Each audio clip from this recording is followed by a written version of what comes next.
Hi മക്കളെ, എല്ലാവർക്കും bright അക്കാഡമിയുടെ YouTube ചാനലിലേക്ക് സ്വാഗതം. ഞാൻ നിങ്ങളുടെ സ്വന്തം MK. മക്കളെ, നമ്മൾ ഇന്ന് ഡിസ്കസ് ചെയ്യാൻ പോകുന്നത് +1 ഫിസിക്സിലെ വേവ്സ് എന്ന് പറയുന്ന അവസാനത്തെ ചാപ്റ്റർ. ആ ചാപ്റ്ററിൽ നിന്നുള്ള പ്രധാനപ്പെട്ട ഒരു ടോപ്പിക്കാണ്. നമുക്കറിയാം, വേവ്സ് എന്ന് പറയുന്ന ചാപ്റ്ററിൽ നമ്മൾ ലാസ്റ്റ് ഡിസ്കസ് ചെയ്യുന്നത് സ്റ്റാൻഡിങ് വേവിനെ കുറിച്ചാണ് അല്ലേ. സ്റ്റാൻഡിങ് വേവും പ്രോഗ്രസീവ് വേവുമാണ് നമ്മൾ പ്രധാനമായിട്ടും ആ ചാപ്റ്ററിൽ ഡിസ്കസ് ചെയ്യുന്നത്. അതിൽ സ്റ്റാൻഡിങ് വേവ് നമ്മൾ ലാസ്റ്റ് ഡിസ്കസ് ചെയ്യും. ആ സ്റ്റാൻഡിങ് വേവ് തന്നെ സ്ട്രെച്ചഡ് സ്ട്രിങ്ങിൽ ഉണ്ടാകുന്ന സ്റ്റാൻഡിങ് വേവ്, അതേപോലെ തന്നെ ഓപ്പൺ പൈപ്പിൽ ഫോം ചെയ്യുന്ന സ്റ്റാൻഡിങ് വേവ്, അതേപോലെ തന്നെ ക്ലോസ്ഡ് പൈപ്പിൽ ഉണ്ടാകുന്ന സ്റ്റാൻഡിങ് വേവ്. ഇങ്ങനെ മൂന്നായിട്ട് നമ്മൾ അതിനെ പഠിച്ചു മാറ്റും. അപ്പോൾ അത് വൃത്തിയായിട്ട് എങ്ങനെ പഠിക്കാം, ഒറ്റയടിക്ക് നമുക്കത് എങ്ങനെ ഡിസ്കസ് ചെയ്യാം എന്നുള്ളതാണ് നമ്മളിന്ന് പഠിക്കാൻ പോകുന്നത്. എല്ലാവരും ഉഷാറായിട്ട് ശ്രദ്ധിച്ചിരിക്കണം. നമ്മുടെ പരീക്ഷ ഇങ്ങ് ഓടിയെത്തിയിട്ടുണ്ട്. അപ്പോൾ എല്ലാവരും കൃത്യമായി ബുക്കും പേനയും ഒക്കെ എടുത്ത് ഇത് കൃത്യമായി നോട്ട് ചെയ്ത് പഠിക്കുക. സിമ്പിളായിട്ട് സാറ് പഠിപ്പിച്ചു തരാം. ഇന്ന് സാറ് പഠിപ്പിക്കാൻ പോകുന്നത് standing wave on a stretched string ആണ്. Standing wave on a stretched string. Standing wave on a stretched string. മക്കളെ, ഈ സ്ട്രെച്ചഡ് സ്ട്രിങ് എന്ന് പറഞ്ഞാൽ എന്താണ്?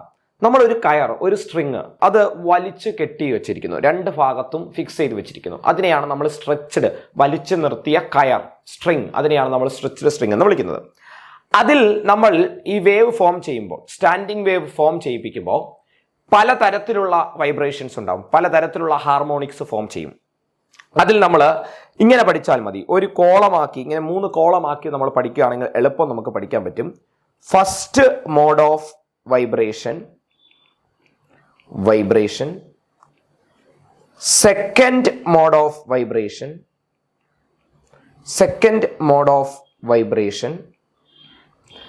അതുപോലെ തന്നെ third mode of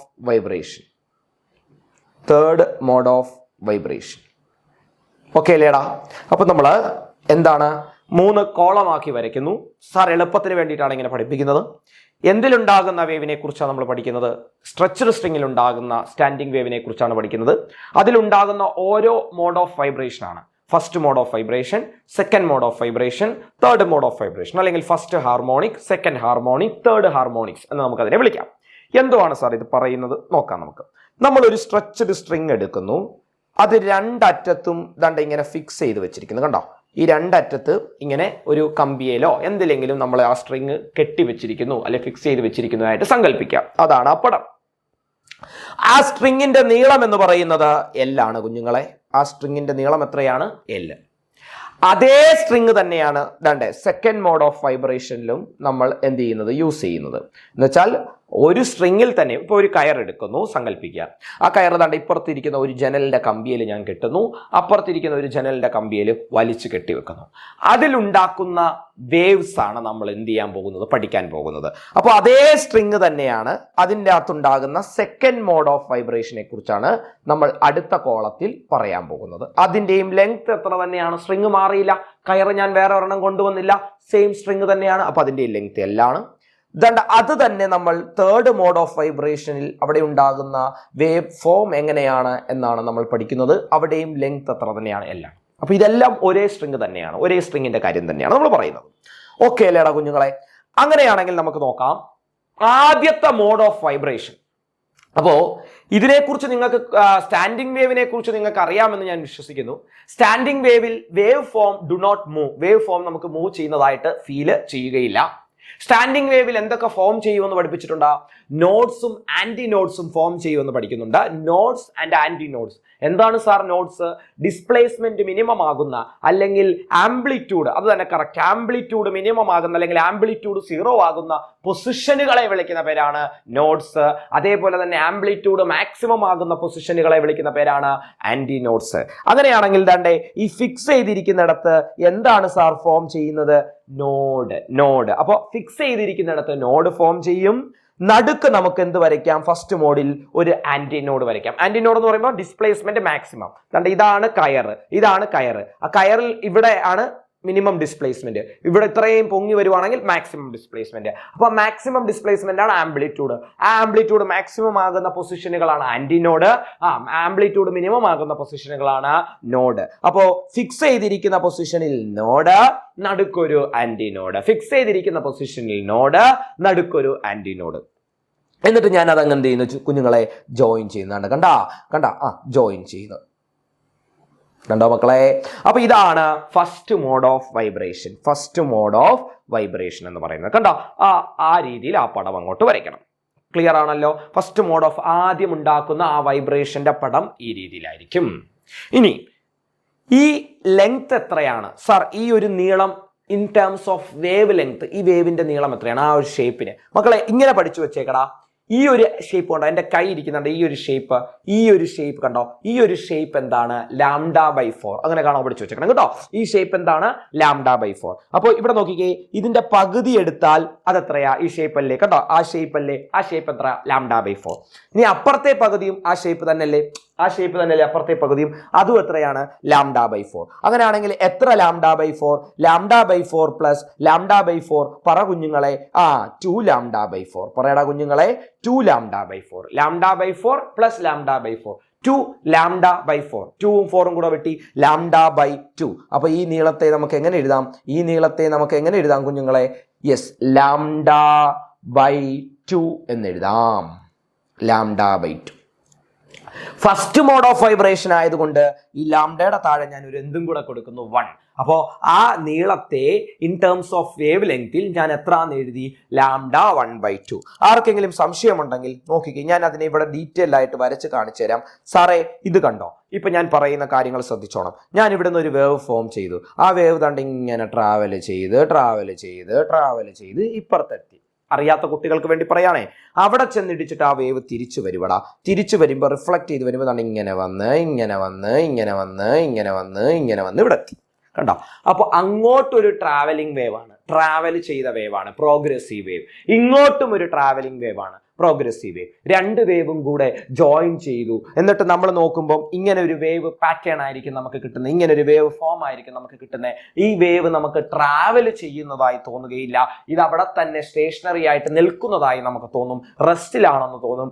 that type of waves are called എന്താണ് കുഞ്ഞുങ്ങളെ? Standing waves. പറയടാ, സ്റ്റാൻഡിങ് വേവ്സ് കേട്ടോ. അപ്പോൾ അങ്ങനെ തന്നെ നിൽക്കുന്ന വേവിനെ വിളിക്കുന്ന പേരാണ് എന്താ? Standing waves. ഈ സ്റ്റാൻഡിങ് വേവ്സിൽ ആംപ്ലിറ്റ്യൂഡ് മിനിമം ആകുന്ന പൊസിഷനുകളും ആംപ്ലിറ്റ്യൂഡ് മാക്സിമം ആകുന്ന പൊസിഷനുകളും ഉണ്ടായിരിക്കും. ആംപ്ലിറ്റ്യൂഡ് മിനിമം എന്ന് വെച്ചാൽ ഇവിടെ മിനിമമാ കണ്ടോ? ആംപ്ലിറ്റ്യൂഡ് എന്താ അത് ആദ്യം പറഞ്ഞുതരാം. ഇപ്പൊ ഒരു വേവ് ഇങ്ങനെ വരയ്ക്കുകയാണെങ്കിൽ ദണ്ടേ ഇതാണ് മീൻ പൊസിഷൻ. ഈ അടയാളപ്പെടുത്തുന്നതാണ് മീൻ പൊസിഷൻ. ആ വേവ് ഉണ്ടാകുന്നതിന് മുന്നിലുള്ള പൊസിഷൻ. ആ പൊസിഷനിൽ നിന്നുള്ള മാക്സിമം ഡിസ്പ്ലേസ്മെന്റ് കേട്ടോ, അതല്ലേ ഏറ്റവും കൂടിയ ഡിസ്പ്ലേസ്മെന്റ്. ഈ ഭാഗത്തല്ലേ ഏറ്റവും കൂടിയ ഡിസ്പ്ലേസ്മെന്റ്, അതാണ് ആംപ്ലിറ്റ്യൂഡ്. അപ്പൊ ഇവിടെ ആംപ്ലിറ്റ്യൂഡ് കുറവാണ്. ഇവിടെയോ? ഇവിടെ ആംപ്ലിറ്റ്യൂഡ് 0യാ, ഇവിടെ ആംപ്ലിറ്റ്യൂഡ് 0യാ, ഇവിടെ ആംപ്ലിറ്റ്യൂഡ് 0യാ, ഇവിടെ ആംപ്ലിറ്റ്യൂഡ് 0യാ. അപ്പൊ ആംപ്ലിറ്റ്യൂഡ് 0 ആകുന്ന പൊസിഷനുകളെ നമ്മൾ നോഡ് എന്ന് വിളിക്കും. NODES, nodes. ആംപ്ലിറ്റ്യൂഡ് 0 ആകുന്ന പൊസിഷനുകൾ. ആംപ്ലിറ്റ്യൂഡ് മാക്സിമം ആകുന്ന പൊസിഷനുകൾ ദാണ്ടെ ഇതും ആംപ്ലിറ്റ്യൂഡ് മാക്സിമോ, ഇതും ആംപ്ലിറ്റ്യൂഡ് മാക്സിമോ, ഇതും ആംപ്ലിറ്റ്യൂഡ് മാക്സിമോ. കണ്ടോ? ഇതും ആംപ്ലിറ്റ്യൂഡ് മാക്സിമം ആംപ്ലിറ്റ്യൂഡിൽ അത് വൈബ്രേറ്റ് ചെയ്യണം. അപ്പൊ ആ പൊസിഷനുകളെ നമ്മൾ വിളിക്കും ആന്റി നോഡ്സ്. എന്താ വിളിക്കുക? Antinodes. കണ്ടോ? ഇതെല്ലാം ആന്റി നോഡ്സ് ആണ്. അപ്പൊ ഏതൊക്കെയാ നോഡ്സ്? ആംപ്ലിറ്റ്യൂഡ് മിനിമം ആകുന്ന പൊസിഷൻ ഉണ്ട്. ഇത് നോഡാണ്, ഇതും നോഡാണ്. അപ്പൊ ആംപ്ലിറ്റ്യൂഡ് മിനിമം ആകുന്ന പൊസിഷനുകളെ നമ്മൾ നോഡെന്നും ആംപ്ലിറ്റ്യൂഡ് മാക്സിമം ആകുന്ന പൊസിഷനുകളെ നമ്മൾ എന്തെന്നും വിളിക്കും കുഞ്ഞുങ്ങളെ? Antinode. അപ്പൊ അത് ക്ലിയർ ആണ്. അപ്പൊ ഞാൻ ഇവിടെ പറഞ്ഞത് ഈ വേവിന്റെ നീളം എങ്ങനെയാ? ഇപ്പൊ നമ്മൾ ഒരു വേവ് വരയ്ക്കുകയാണെങ്കിൽ കണ്ടത് നോക്കിക്കാം. ഇത് കണ്ടോ? ഒരു ക്രസ്റ്റും മുകളിലത്തെ ഉയർന്ന ഭാഗത്തെ നമ്മൾ ക്രസ്റ്റ് എന്നും താഴത്തെ ഭാഗത്തെ ട്രഫ് എന്നും വിളിക്കും. ഒരു ക്രസ്റ്റും ട്രഫും കൂടെ ചേരുന്ന നീളത്തെ നമ്മൾ വിളിക്കുന്ന പേരാണ് വേവ് ലെങ്ത് ലാംഡ എന്ന് വിളിക്കും കേട്ടോ. അപ്പൊ അത് ഒരു സ്റ്റാൻഡിങ് വേവ് ആയിട്ട് വരയ്ക്കുകയാണെങ്കിൽ നമുക്ക് ഇങ്ങനെ വരയ്ക്കാം. ഇത് ജോയിൻ ചെയ്യണം കേട്ടോ. യെസ്, സ്റ്റാൻഡിങ് വേവ് ആയിട്ട് വരയ്ക്കുകയാണെങ്കിൽ നമുക്ക് ഇങ്ങനെ വരയ്ക്കാം. അപ്പോൾ ഇതൊരു സ്റ്റാൻഡിങ് വേവ് ആണ്. അപ്പോൾ ഈ ഒരു രണ്ട് ബബിൾ പോലെ കണ്ടോ? ഈ ഒരു രണ്ട് പോർഷൻ, ഈ രണ്ട് പോർഷന്റെ മൊത്തം നീളത്തെ നമുക്ക് എന്തെന്ന് വിളിക്കാം? ലാംഡ. അങ്ങനെയാണെങ്കിൽ ഇതിന്റെ പകുതി നീളത്തെ നമ്മൾ എന്ത് വിളിക്കും? λ/2. അങ്ങനെയാണെങ്കിൽ അതിന്റെയും പകുതി നീളത്തെ നമ്മൾ എന്ത് വിളിക്കും? λ/4.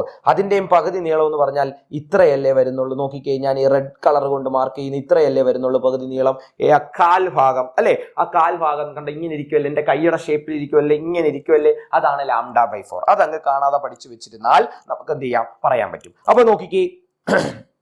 അപ്പൊ നോക്കിക്കേ കുഞ്ഞുങ്ങളെ, അപ്പൊ എന്തുവാടാ? അതണ്ടേ ഈ ഒരു നീളം, ഇത്രയും നീളം λ/4, അതേപോലെ തന്നെ ഇത്രയും പാതി, അടുത്ത പാതി λ/4. അപ്പൊ രണ്ടും കൂടെ ചേർന്ന് λ/4 പ്ലസ് λ/4 ഈസ് ഈക്വൽ ടു 2λ/4. 2λ/4 വെട്ടി λ/2 എന്ന് കിട്ടി. കണ്ടോ, അതാണ് ആ നീളത്തെ λ1/2 എന്ന് ഞാൻ എഴുതിയത്. ഇനി ഇത് തമ്മിൽ അങ്ങ് ഇക്വേറ്റ് ചെയ്യും മക്കളെ. അതായത് λ1/2 എന്ന് പറയുന്നത് എന്തിന് ഈക്വൽ? ലെങ്ത്തിന്, ആ ലെങ്ത്തിന് ഈക്വൽ. അത് തമ്മിൽ അങ്ങ് ഇക്വേറ്റ് ചെയ്യും. അപ്പൊ λ1/2 ഈസ് ഈക്വൽ ടു L എന്ന് എഴുതി. അവിടുന്ന് λ1 ഈസ് ഈക്വൽ ടു നമ്മൾ എന്തോന്ന് എഴുതുന്നു കുഞ്ഞുങ്ങളെ? 2L എന്ന് എഴുതുന്നു അല്ലെ. λ1 ഈസ് ഈക്വൽ ടു അപ്പുറത്ത് കൊണ്ടുപോയി മൾട്ടിപ്ലൈ ചെയ്യുന്നു. ഇനി നമുക്ക് അറിയാവുന്ന ഒരു ഇക്വേഷൻ വേണം. നമുക്കറിയണം ഫ്രീക്വൻസി കണ്ടുപിടിക്കുന്ന ഫ്രീക്വൻസി കണ്ടുപിടിക്കുന്ന ഒരു ഇക്വേഷൻ ഉണ്ട്. എന്താടാ? v ബൈ എന്തെന്ന് പറയുന്നത്? ലാംഡ. v/λ കേട്ടോ. ഫ്രീക്വൻസി കണ്ടുപിടിക്കുന്ന ഇക്വേഷൻ എന്താ? v സ്പീഡ് അല്ലെങ്കിൽ velocity of the wave divided by wavelength. ഇവിടെ ഫസ്റ്റ് മോഡ് ഓഫ് വൈബ്രേഷന്റെ ആയതുകൊണ്ട് ν1 എന്ന് എഴുതുന്നു. ν1 ഫസ്റ്റ് ഫ്രീക്വൻസി ν1. അപ്പൊ ν1 എന്തുവാ? Frequency of the first mode of vibration അല്ലെങ്കിൽ ഫണ്ടമെന്റൽ ഫ്രീക്വൻസി എന്ന് വിളിക്കും. അതെന്താണ്? v/λ1. വിക്ക് 1ഉം 2ഉം കൊടുക്കണ്ട, v എല്ലായിടത്തും സ്പീഡാണ്, സെയിം ആയിരിക്കും, സ്പീഡ് അല്ലേ. അത് ഫസ്റ്റ് മോഡിലും സെക്കൻഡ് മോഡിലും തേർഡ് മോഡിലും ഒക്കെ ആ സ്ട്രെച്ചർ സ്ട്രിങ്ങിലൂടെ പോകുന്ന വേവിന്റെ സ്പീഡ് കോൺസ്റ്റന്റ് ആയിരിക്കും. അപ്പൊ നമുക്ക് എന്ത് എഴുതാം? v/λ1. അങ്ങനെയാണെങ്കിൽ ν1 ഈസ് ഈക്വൽ ടു v/λ1. ദാണ്ട് ഇവിടെ കണ്ടുപിടിച്ച് വെച്ചിട്ടുണ്ട്. എന്തെന്ന് എഴുതാം കുഞ്ഞുങ്ങളെ? 2L. കണ്ടോ, അപ്പോ ഫണ്ടമെന്റൽ ഫ്രീക്വൻസിയുടെ ഇക്വേഷൻ കിട്ടി, ഫസ്റ്റ് മോഡ് ഓഫ് വൈബ്രേഷന്റെ ഇക്വേഷൻ കിട്ടി, ഫ്രീക്വൻസിയുടെ ഇക്വേഷൻ. എവിടുത്തെ ഫ്രീക്വൻസി? സ്ട്രെച്ചഡ് സ്ട്രിങ്ങിലെ ഫ്രീക്വൻസി. എന്താണ് equation? ν1 is equal to v/2L. ν1 is equal to v/2L. Clear അല്ലേടാ മക്കളെ? അങ്ങനെയാണെങ്കിൽ ഒരു ഇക്വേഷനും കൂടെ സാറ് പഠിപ്പിച്ചോട്ടെ. v എന്ന് പറഞ്ഞാൽ എന്താന്നാ സാറ് പഠിപ്പിച്ചത്? സ്പീഡ് എന്നല്ലേ പഠിപ്പിച്ചത്? v എന്ന് പറഞ്ഞാൽ എന്താ? സ്പീഡ്. ഈ സ്ട്രെച്ചഡ് സ്ട്രിങ്ങിലൂടെ ഒരു വേവ് പോകുമ്പോൾ ആ വേവിന്റെ സ്പീഡ് കണ്ടുപിടിക്കാൻ ഒരു ഇക്വേഷൻ നമ്മൾ പഠിക്കേണ്ടതായിട്ടുണ്ട്. ആ ഇക്വേഷൻ ആണ് √T/μ. പഠിച്ചോണം കേട്ടോ കുഞ്ഞുങ്ങളെ, പഠിച്ചോണം കേട്ടോടാ. അപ്പൊ എന്താണ്? ഒരു സ്ട്രെച്ചഡ് സ്ട്രിങ്ങിലൂടെ പോകുന്ന വേവിന്റെ, സ്റ്റാൻഡിങ് വേവിന്റെ അല്ലെങ്കിൽ ഏതെങ്കിലും ട്രാൻസ്വേഴ്സ് വേവിന്റെ സ്പീഡ് കണ്ടുപിടിക്കുന്ന ഇക്വേഷൻ ആണ് v is equal to √T/μ. T എന്ന് പറഞ്ഞാൽ ടെൻഷൻ, മ്യൂ എന്ന് പറഞ്ഞാൽ ലീനിയർ മാസ് ഡെൻസിറ്റി. അതൊക്കെ നമുക്ക് അറിഞ്ഞു വെച്ചിരിക്കേണ്ട ഇക്വേഷൻസ് ആണ് കേട്ടോ. അപ്പൊ സാർ ഇപ്പോൾ ഈ ഡെറിവേഷൻ മാത്രമേ പഠിപ്പിക്കുന്നുള്ളൂ. അപ്പൊ അത് നോക്കുക. അപ്പൊ വിക്ക് പകരം നമുക്ക് എന്ത് കൊടുക്കാം? ദാണ്ട് ഈ വിക്ക് പകരം ഇവിടെ എന്തിട്ട് കൊടുക്കാം? √T/μ കൊടുക്കാം. അപ്പൊ നോക്കിക്കേ, ν1 ഈസ് ഈക്വൽ ടു ഈ v ഒഴിച്ച് ബാക്കിയുള്ളവരെ ഇങ്ങോട്ട് മാറ്റ്. ആരാ ബാക്കി? 1/2L അല്ലെ. v ഒഴിച്ച് ബാക്കിയുള്ളവരെന്ന് പറയുമ്പോൾ 1/2L ഇങ്ങ് മാറ്റി. എന്നിട്ട് വിക്ക് പകരം ഞാൻ എന്തിട്ട് കൊടുക്കുന്നു? √T/μ എന്ന് കൊടുക്കുന്നു കേട്ടോ. അപ്പൊ അടുത്ത ഇക്വേഷൻ കിട്ടി. കണ്ടോടാ മക്കളെ, കണ്ടോടാ കുഞ്ഞുങ്ങളെ. അപ്പോൾ ν1ന്റെ ഇക്വേഷൻ കിട്ടി, അടുത്ത ഇക്വേഷൻ കിട്ടി. അപ്പോൾ ഫണ്ടമെന്റൽ ഫ്രീക്വൻസിയുടെ രണ്ട് ഇക്വേഷൻ ഞാൻ പഠിപ്പിച്ചു. ν1 is equal to v/2L, ν1 is equal to 1/2L × √T/μ എന്ന് പറയുന്ന ഇക്വേഷൻ. ഇങ്ങനെ കഴിഞ്ഞപ്പോൾ നമ്മൾ എന്തിന്റെ കാര്യം പഠിച്ചു കഴിഞ്ഞു മക്കളെ? ഫസ്റ്റ് മോഡ് ഓഫ് വൈബ്രേഷൻ, എവിടുത്തെ? സ്ട്രെച്ചഡ് സ്ട്രിങ്ങിൽ ഉണ്ടാകുന്ന സ്റ്റാൻഡിങ് വേവിന്റെ. ഇതേപോലെ സെക്കൻഡ് മോഡ് ഓഫ് വൈബ്രേഷൻ നമുക്ക് പഠിക്കാം. ഓക്കെ അല്ലേടാ? അപ്പൊ നോക്കിക്കേ, സാർ എന്തുവാ നേരത്തെ പറഞ്ഞേ? ഈ സ്ട്രെച്ചഡ് സ്ട്രിങ്ങിൽ ഫിക്സഡ് എൻഡിൽ എന്തുണ്ടാകുമെന്നാ സാർ പഠിപ്പിച്ചേ? ഫിക്സഡ് എൻഡിൽ സാറെ നോഡ് ഉണ്ടാകുമെന്നല്ലേ സാർ പഠിപ്പിച്ചത്? ശരിയല്ലേ? ഫിക്സഡ് എൻഡിൽ നോഡ് കണ്ട. ഇനി നടുക്ക് ആന്റിനോഡ് നേരത്തെ ഞാൻ വരച്ചു. ഇവിടെ ഞാൻ നടുക്ക് എന്തുവാ വരച്ചേ? ആന്റിനോഡ് വരച്ചു. അപ്പൊ ഇവിടെ ഞാൻ സെക്കൻഡ് മോഡ് ആയതുകൊണ്ട് നടുക്ക് ഞാൻ എന്ത് വരയ്ക്കുന്നു? നടുക്കും നോഡ് വരയ്ക്കുന്നു. നടുക്കും എന്ത് വരയ്ക്കുന്നു? നോഡ്. നമ്മൾ മുമ്പ് പഠിപ്പിച്ചില്ലേ, ഒരു നോഡ് കഴിഞ്ഞാൽ അടുത്ത എന്താ? ആന്റിനോഡാ.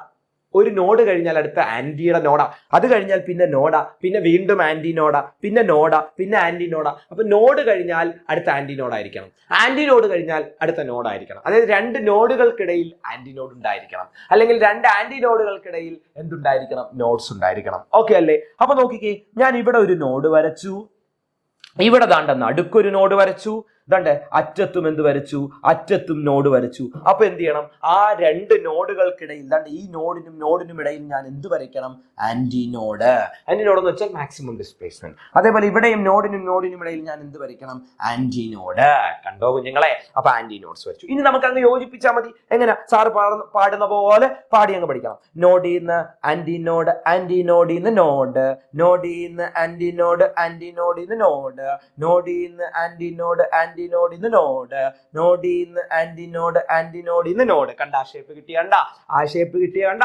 ഈ ഷേപ്പ് അല്ലേ ഇവിടെ വരച്ചു വെച്ചേക്കുന്നത്? ഈ ഷേപ്പ് അല്ലേ ഈ വരച്ചു വെച്ചേക്കുന്നത്? ആണോ മക്കളെ? ആണോടാ? യെസ്. അപ്പൊ ആ ഷേപ്പിലേക്ക് വന്നു. ഇതാണ് സെക്കൻഡ് മോഡ് ഓഫ് വൈബ്രേഷൻ. ഇനി ഈ നീളം എത്രയാ? ഈ നീളം എത്രയാന്ന് നിനക്കറിയാം. ലാംഡയാന്ന് സാർ നേരത്തെ പറഞ്ഞു. ഈ മൊത്തം നീളത്തെ നമ്മൾ എന്തെന്ന് വിളിച്ചു? ലാംഡ എന്ന് വിളിച്ചു. അപ്പൊ അറിയാത്തൊരു കുട്ടിയുണ്ട്. അറിയാത്തൊരു കുട്ടിക്ക് ഈ ഷേപ്പ് എത്രയാന്ന് പഠിച്ചു വെക്ക്. λ/4. അപ്പൊ നോക്കിക്കേ, ഇവിടെ ഈ ഇത്രയും ഭാഗം എത്രയാ? λ/4. ഒരു λ/4. അടുത്ത നോക്ക്, അടുത്ത ഈ ഭാഗം അതിന്റെ പകുതി, അടുത്തത് 2, 2 ലാംഡ. അങ്ങനെ എണ്ണണം. ഒരു λ/4, 2 λ/4, അടുത്തത് 3 λ/4, അടുത്തത് 4 λ/4. അപ്പൊ 1 λ/4, 2 λ/4. അപ്പൊ ഇത്രയായി. കണ്ടോ? അപ്പൊ 1 λ/4, 1 λ/4. അപ്പൊ എത്രയായി? 2 λ/4. വീണ്ടും 1 λ/4, 1 λ/4. അപ്പൊ എത്രയായി? 4 λ/4. 4 λ/4. 4 വെട്ടിച്ചെത്തു. 4 വെട്ടിച്ചെത്തു. അപ്പൊ ആ നീളം എത്രയാ? ലാംഡ. കണ്ടോ? ആ നീളം എത്രയാണ്? Lambda. Second mode of vibration ആയതുകൊണ്ട് അതിന്റെ താഴെ ഞാൻ കൊടുക്കും λ2 എന്ന് കൊടുക്കും. എന്തുവാ? സെക്കൻഡ് മോഡ് ഓഫ് വൈബ്രേഷന്റെ ആണ് ആ വേവ് ലെങ്ത് എന്ന് കാണിക്കാൻ വേണ്ടി λ2 എന്ന് കൊടുത്തു. കണ്ടോ മക്കളെ? ഇനി നമ്മൾ എന്ത് ചെയ്യുന്നു? ഇവിടെ ഈ എല്ലും λ1/2 തമ്മിൽ ഇക്വേറ്റ് ചെയ്ത പോലെ ഇവിടെ എല്ലും λ2 തമ്മിൽ ഇക്വേറ്റ് ചെയ്യണം. അപ്പൊ നമുക്ക് എന്ത് എഴുതാം? λ2 = L. കണ്ടോ? λ2 = L. ഇനി നോക്കിക്കേ മക്കളെ, നമുക്കറിയാം ഫ്രീക്വൻസി കണ്ടുപിടിക്കുന്ന ഇക്വേഷൻ ν = v/λ. അപ്പൊ ν2 സെക്കൻഡ് ഫ്രീക്വൻസി അല്ലെ? Second frequency v/λ2. λ2 പകരം എന്തിട്ട് കൊടുക്കും? λ2 പകരം എന്തിട്ട് കൊടുക്കും? L ഇട്ട് കൊടുക്കും. അപ്പൊ നമ്മൾ എന്ത് എഴുതും? ν2 = v/L. കണ്ടോ? ν2 = v/L. അങ്ങനെ എഴുതി. ഇനി നോക്കിക്കേ, v എന്തുവാ? v ദാണ്ട് ഇവിടെ എഴുതി വെച്ചേക്കുന്നു. ഫസ്റ്റ് ആദ്യം എഴുതി വെച്ചിട്ടുള്ള കാര്യം തന്നെയാണ്. നോക്ക്, v എന്തുവാ? √T/μ. അപ്പൊ അതങ്ങോട്ട് സബ്സ്റ്റിറ്റ്യൂട്ട് ചെയ്ത് കൊടുക്കണം കുഞ്ഞുങ്ങളെ. അതങ്ങോട്ട് സബ്സ്റ്റിറ്റ്യൂട്ട് ചെയ്ത് കൊടുക്കണം. അപ്പൊ നമ്മൾ എന്ത് എഴുതും? ν2 = v ഒഴിച്ച് ബാക്കിയുള്ളവരെ ഇങ്ങോട്ട് മാറ്റ്. ആരാ ഉള്ളത്? 1/L ഇങ്ങുണ്ട്. ഇങ്ങ് എടുത്തു കഴിഞ്ഞാൽ ബാക്കി വിക്ക് പകരം എന്തിട്ട് കൊടുക്കാം? √T/μ. കണ്ടോ? സെക്കൻഡ് ഫ്രീക്വൻസി ഇക്വേഷൻ കിട്ടി. v/2. v/L പഠിക്കാം. 1/L √T/μ. രണ്ട് ഇക്വേഷനും എന്ത് ചെയ്ത് വെക്കണം മക്കളെ? പഠിച്ചു വെക്കണം കേട്ടോ. ഇനി സാർ വേറൊരു പരിപാടി ചെയ്യാൻ പോകാൻ. നോക്കിക്കേ, ആ ν2 ഇക്വേഷൻ ഞാൻ ഇങ്ങോട്ട് എടുക്കുന്നേ. വേറെ കളറിൽ എഴുതാം. ആ ν2 ഇക്വേഷൻ ഞാൻ ഇങ്ങോട്ട് എടുക്കുന്നേ. ν2 എന്ന് എടുക്കുന്നേ. ν2 = v/L. കണ്ടോ? ഈ ഇക്വേഷൻ ഇങ്ങ് എടുത്തു. ആ ഇക്വേഷനെ ഞാനൊരു 2/2 കൊണ്ട് മൾട്ടിപ്ലൈ ചെയ്യുന്നു. 2/2 എന്താ? 1. യാതൊരു വ്യത്യാസവും ഇല്ല. അപ്പൊ ഞാൻ അതിനെ എങ്ങനെ എഴുതും? 2 × v, 2v/2 × L, 2L, 2v/2L, 2v/2L. അതിൽ v/2L എന്ന് നോക്കിക്കേ. v/2L. ഈ v/2L ആരാ? v/2L ആരാ? ν1. ഇങ്ങോട്ടൊന്ന് കണ്ണ് തുറന്ന് നോക്ക്. v/2L ആരാ? ν1. അപ്പൊ എനിക്ക് എഴുതാം ν2 second frequency = 2 times of first frequency അല്ലെ ഫണ്ടമെന്റൽ ഫ്രീക്വൻസി. പഠിച്ചോണം കേട്ടോ. അപ്പൊ രണ്ടാമത്തെ മോഡ് ഓഫ് വൈബ്രേഷന്റെ ഫ്രീക്വൻസി എന്ന് പറയുന്നത് ഒന്നാമത്തെ മോഡ് ഓഫ് വൈബ്രേഷന്റെ ഫ്രീക്വൻസിയുടെ കൂടെ എത്ര മൾട്ടിപ്ലൈ ചെയ്താൽ മതി? 2 മൾട്ടിപ്ലൈ ചെയ്താൽ മതി. അപ്പൊ ν2 = എന്താ കിട്ടിയടാ? 2 × ν1 എന്ന് കിട്ടി. ν2 = 2 × ν1. ഓക്കെ അല്ലേടാ? ക്ലിയർ ആണെന്ന് വിശ്വസിക്കുന്നു. അങ്ങനെയാണെങ്കിൽ നമുക്ക് തേർഡ് മോഡ് ഓഫ് വൈബ്രേഷനിലേക്ക് പോകാം. മൂന്നാമത്തെ മോഡ് ഓഫ് വൈബ്രേഷൻ നോക്കിക്കേ കുഞ്ഞുങ്ങളെ. എന്താടാ? സാറ് പറഞ്ഞു ഫിക്സഡ് എൻഡിൽ. എന്താണ് ഫിക്സഡ് എൻഡിൽ? നോഡ്. ഇനി സാറേ നമ്മൾ നടുക്ക് ആദ്യത്തെ മോഡ് ഓഫ് വൈബ്രേഷൻ നമ്മൾ ആന്റി നോഡ് വരച്ചു. രണ്ടാമത്തെ മോഡ് ഓഫ് വൈബ്രേഷനിൽ നമ്മൾ നോഡ് വരച്ചു. അപ്പൊ മൂന്നാമത്തെ മോഡ് ഓഫ് വൈബ്രേഷൻ നമ്മൾ എങ്ങനെ സാറേ ആ പടത്തിലേക്ക് എത്തുക? അതിലൊരു എളുപ്പ മാർഗമുണ്ട്. ആദ്യത്തെ മോഡ് ഓഫ് വൈബ്രേഷനിൽ ദണ്ടേ ഈ കയറിനകത്ത്, അതായത് രണ്ടറ്റത്തല്ല, ആ കയറിന്റെ ഇടയിൽ നോഡ് വല്ലതും ഉണ്ടോ? ഇല്ല. നോഡ് വല്ലതും വരച്ചു? നോഡ് എന്ന് വെച്ചാൽ അവിടെ വരയ്ക്കണം. ഇല്ല, വരച്ചിട്ടില്ല. ഇവിടെയോ? ഇവിടെ കൊണ്ട് ഒരു നോഡ് വരച്ചു. ഒരെണ്ണം നടുക്ക് വരച്ചു. അപ്പൊ അടുത്തതിലോ 2 നോഡ് വരയ്ക്കണം സാർ. യെസ്, രണ്ടാമത്തതിൽ സാർ നടുക്ക് ഒരു നോഡ് വരച്ചെങ്കിൽ അടുത്തതിൽ മൂന്നാമത്തെ മോഡ് ഓഫ് വൈബ്രേഷനിൽ സാർ 2 നോഡ് വരയ്ക്കണം. ദാണ്ടെ ആ 2 നോഡ് ഞാൻ വരയ്ക്കുന്നു. നോക്കിക്കേ, ഒന്നിവിടെയും ഒന്നിവിടെയും വരച്ചു. അപ്പൊ കയറിനകത്ത് നോഡ് ഞാൻ വരച്ചു. എത്ര എണ്ണം വരച്ചു? 2 എണ്ണം വരച്ചു. ഓക്കെ ആണല്ലോ. ഇനി ഈ പടം വരയ്ക്കാൻ പഠിച്ചിരിക്കണം കേട്ടോ. അതിന് എളുപ്പമാർഗം ഞാൻ ഈ പറഞ്ഞിരുന്നേ. ഇനി 2 നോഡുകൾക്കിടയിൽ ഉറപ്പായിട്ടും എന്തുണ്ടായിരിക്കണം? ആന്റി നോഡ് ഉണ്ടായിരിക്കണം. അപ്പൊ നോക്കിക്കേ, ഈ 2 നോഡിനിടയിൽ ആന്റി നോഡ്, ഈ 2 നോഡിനിടയിൽ ആന്റി നോഡ്, ഈ 2 നോഡിനിടയിൽ ആന്റി നോഡ്. കണ്ട ആന്റി നോഡ് വെച്ചു. ഇനി നമ്മൾ അതങ്ങ് എന്ത് ചെയ്യണം? ജോയിൻ ചെയ്യണം. പറഞ്ഞോ, എന്നോടൊപ്പം പാടി പഠിച്ചോ. നോഡിന്ന് ആന്റി നോഡ്, ആന്റി നോഡിന്ന് നോഡ്, നോഡിന്ന് ആന്റി നോഡ്, ആന്റി നോഡിന്ന് node, antinode, node, antinode, node, antinode, node, antinode, node. കണ്ട ആ പടം വന്ന് കണ്ട കുഞ്ഞുങ്ങളെ? ആ പടം വന്ന് കണ്ടോടാ? 3 എണ്ണം. മൂന്നാമത്തെ മോഡ്. അത് വേവ് പോലെ ഇരിക്കണം കേട്ടോ, വേവ് പോലെ ഇരിക്കണം. ഓക്കെ, അപ്പൊ മൂന്നാമത്തെ മോഡ് ഓഫ് വൈബ്രേഷന്റെ പടം ഇതാണ്. ഇതിന്റെ നീളം എത്രയാ? നമുക്ക് നോക്കാം. ഇത് എത്രയാ? λ/4. അതിലത്തെ എത്ര എണ്ണം ഉണ്ട്? 3 എണ്ണം. അതായത് മൊത്തം 6 എണ്ണം അല്ലേ? വേണ്ട, ഇതിന്റെ പകുതി നോക്കി. λ/4, λ/4, 2 λ/4, 3 λ/4, 4 λ/4, 5 λ/4, 6 λ/4. ഇതേലത്തെ 3 എണ്ണം അല്ലേടാ ഉള്ളത്? ഇതേലത്തെ ഈ ഷേപ്പ് അല്ലേ? ഈ ഷേപ്പ് അല്ലേ ഇത്? ഈ കാണിച്ചിരിക്കുന്ന ഈ ഷേപ്പ് അല്ലേടാ കുഞ്ഞുങ്ങളെ ഇത്? കണ്ടോ? ഈ ഷേപ്പ് അല്ലേ ഇത്? അപ്പൊ ആ ഷേപ്പ് എത്ര എണ്ണം ഉണ്ട്? 3 എണ്ണം ഉണ്ട്. അപ്പൊ ഇത് പകുതി എത്ര? അതിന്റെ λ/4. അപ്പൊ അടുത്ത പകുതി 2 λ/4, പിന്നെ 3 λ/4, 4 λ/4, 5 λ/4, 6 λ/4. ഇങ്ങനെ ആക്കല്ലേ? ഇതാണ് ഷേപ്പ്. ഇങ്ങനെ ആക്കല്ലേ? ഇതാണ് ഷേപ്പ്. അപ്പൊ എത്ര λ/4? 6 λ/4. 6 λ/4നെ ഒന്ന് വെട്ടിക്കേ കുഞ്ഞുങ്ങളെ. 6 λ/4 വെട്ട്. 6ന്റെ പകുതി 3, 4ന്റെ പകുതി 2. അപ്പൊ എന്ത് കിട്ടി? 3 λ/2. അപ്പൊ ആ നീളം എത്രയാ കുഞ്ഞുങ്ങളെ? 3 λ/2 എന്ന് കിട്ടി. കണ്ടോടാ? ആ ലാംഡയുടെ താഴെ ഒരു 3യും കൂടെ ഇട്ട് കൊടുക്കുക, കാരണം തേർഡ് മോഡ് ഓഫ് വൈബ്രേഷൻ. ഇനി നമുക്കറിയാം സാറേ, ഈ 3 λ 3/2ഉം എല്ലും കൂടെ ഇക്വേറ്റ് ചെയ്യുന്നു. അവിടുന്ന് λ3 = 3/2 അപ്പുറത്ത് പോകുമ്പോൾ തിരിഞ്ഞു വരും 12/3 എന്ന് എഴുതും. ഇനി തേർഡ് മോഡ് ഓഫ് ഫ്രീക്വൻസി എങ്ങനെ കണ്ടുപിടിക്കുന്നു? ν3 = v/λ3. ആ λ3ക്ക് വരെ നമ്മൾ എന്തിട്ട് കൊടുക്കും? 12/3 ഇട്ട് കൊടുക്കും. ആ 3 ചാടി മേളിൽ കയറും. അപ്പോ 3v/ എന്തെന്ന് എഴുതും? 12. കണ്ടോടാ? 3v/12. 12/3 ആണ് ആ λ3ക്ക് പകരം നമ്മൾ കൊടുക്കുന്നത്. ഈ λ3ക്ക് പകരം നമ്മൾ അവിടെ ഇട്ട് കൊടുക്കുന്നത് 12/3 ആണ്. പക്ഷെ ആ 3 താഴെ കിടക്കുന്ന എന്ത് ചാടി മേളിൽ കയറും. അപ്പൊ 3v/12. ഇനി നമുക്ക് എങ്ങനെയും കൂടെ എഴുതാം. ν3 = നോക്കിക്കേ, ഈ v/12 ആരാ? v/12 ആരാ? v/12 ആരാ? നോക്ക് ഫസ്റ്റ് മോഡാ. അപ്പൊ ν3 = നമുക്ക് എത്ര എഴുതാം? 3 × ν1. കണ്ടോ? ν2 = 2 × ν1, ν3 = 3 × ν1 എന്ന് കിട്ടി. അങ്ങനെയാണെങ്കിൽ നമുക്ക് മറ്റേ ഇക്വേഷനും കൂടെ എഴുതാം. അതായത് വെലോസിറ്റിയുടെ ഇക്വേഷൻ വെച്ചിട്ട്, ദാറ്റ് ഈസ് ν3 = 3/2 അല്ലെങ്കിൽ വെളിയിലെടുത്തു. ബാക്കി എന്തുണ്ട്? √T/μ. അതും കൂടെ പഠിച്ചു വെച്ചേക്കണം. കണ്ടല്ലോ? അപ്പൊ നോക്കിക്കേ, നമ്മളിവിടെ ഈ രീതിയിൽ first mode, second mode, third mode of വൈബ്രേഷന്റെ പടം വരച്ച് അതിന്റെ ഫ്രീക്വൻസീസ് കണ്ടുപിടിക്കുന്ന ഇക്വേഷൻസ് നമ്മൾ എഴുതി പഠിക്കുന്നു. ഇത്തരത്തിൽ പഠിച്ചാൽ സിമ്പിൾ ആയിട്ട് ഇത് പഠിക്കാം മക്കളെ. Standing wave on A stretcher string പഠിച്ചാൽ ഓപ്പൺ പൈപ്പും ഇതേപോലെ തന്നെ ഇക്വേഷൻസ് ഒക്കെ സെയിം ആണടാ. T/μ മാത്രം മാറും, B/ρ ആയി മാറും. പിന്നെ ബാക്കി ഇക്വേഷൻ ഒക്കെ സെയിം ആണ്. പടം ഒന്ന് മാറും, പടവും കൂടെ മാറും. അത് നമുക്ക് അടുത്ത ക്ലാസ്സിൽ ഡിസ്കസ് ചെയ്യാം. അപ്പൊ ഇത് ക്ലിയർ ആണല്ലോടാ? അങ്ങനെയാണെങ്കിൽ ഞാൻ ചില ചോദ്യങ്ങൾ ചോദിക്കട്ടെ. ν1 ν2 ν3 എത്രയാണ്? നോക്കിക്കേ. ഒന്നാമത്തെ ഫ്രീക്വൻസി 1, രണ്ടാമത്തെ ഫ്രീക്വൻസി 2, മൂന്നാമത്തെ ഫ്രീക്വൻസി 3. കണ്ടോ? അപ്പൊ എത്രയാണ്? ഈസ്റ്റു എന്താണ്? റേഷ്യോ എന്താണ്? 1:2:3. പരീക്ഷയ്ക്ക് ചോദിച്ചിട്ടുണ്ടേ. ഒരു സ്ട്രെച്ചർ സ്ട്രിംഗിൽ ഉണ്ടാകുന്ന സ്റ്റാൻഡിംഗ് വേവിന്റെ first mode, second mode, third mode of വൈബ്രേഷൻസിന്റെ ഒക്കെ ഫ്രീക്വൻസീസ് തമ്മിലുള്ള റേഷ്യോ എന്താണ്? 1:2:3 എന്ന് പറയുന്ന റേഷ്യോ ആണ്. അങ്ങനെയാണെങ്കിൽ nth ഫ്രീക്വൻസി എങ്ങനെ കണ്ടുപിടിക്കാം? നോക്കിക്കേടാ മക്കളെ, നോക്കിക്കേടാ. സെക്കൻഡ് ഫ്രീക്വൻസി നമ്മൾ എങ്ങനെ കണ്ടുപിടിച്ചു? 2 × ν1. തേർഡ് ഫ്രീക്വൻസി എങ്ങനെ കണ്ടുപിടിച്ചു? 3 × ν1 അല്ലെ? തേർഡ് ആകുമ്പോൾ 3 × ν1, ഫോർത്ത് ആകുമ്പോഴോ 4 × ν1, ഫിഫ്ത്ത് ആകുമ്പോഴോ 5 × ν1, nth ഫ്രീക്വൻസി ആകുമ്പോഴോ n × ν1 അല്ലെ? അങ്ങനെ എത്രാമത്തെ വേണമെങ്കിലും നമുക്ക് കണ്ടുപിടിക്കാം?